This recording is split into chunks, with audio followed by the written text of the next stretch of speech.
And do not marry polytheistic women until they believe. And a believing slave woman is better than a polytheist, even though she might please you. And do not marry polytheistic men, to your women, until they believe. And a believing slave is better than a polytheist, even though he might please you. Those invite you to the fire, but Allah invites to paradise and to forgiveness, by His permission. And He makes clear His verses, i.e., ordinances, to the people that perhaps they may remember. And they ask you about menstruation. Say, it is harm, so keep away from wives during menstruation. And do not approach them until they are pure. And when they have purified themselves, then come to them from where Allah has ordained for you. Indeed, Allah loves those who are constantly repentant and loves those who purify themselves. Your wives are a place of cultivation, i.e., sowing of seed, for you, so come to your place of cultivation however you wish and put forth righteousness for yourselves. And fear Allah and know that you will meet Him. And give good tidings to the believers. And do not make your oath by Allah an excuse against being righteous and fearing Allah and making peace among people. And Allah is hearing and knowing.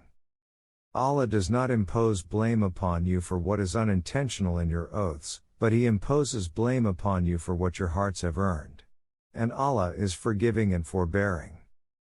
For those who swear not to have sexual relations with their wives is a waiting time of 4 months, but if they return to normal relations, then indeed, Allah is forgiving and merciful.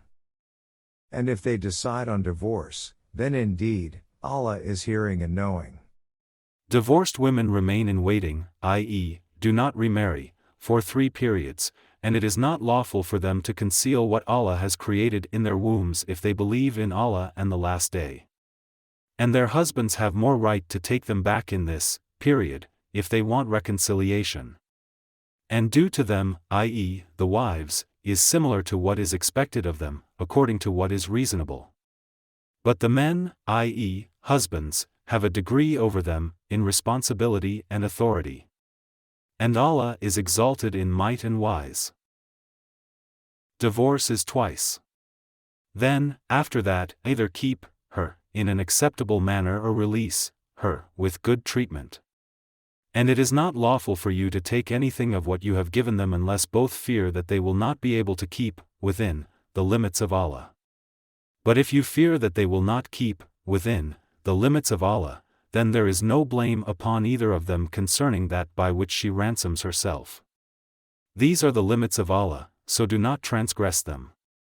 And whoever transgresses the limits of Allah, it is those who are the wrongdoers, i.e., the unjust. And if he has divorced her, for the 3rd time, then she is not lawful to him afterward until, after, she marries a husband other than him.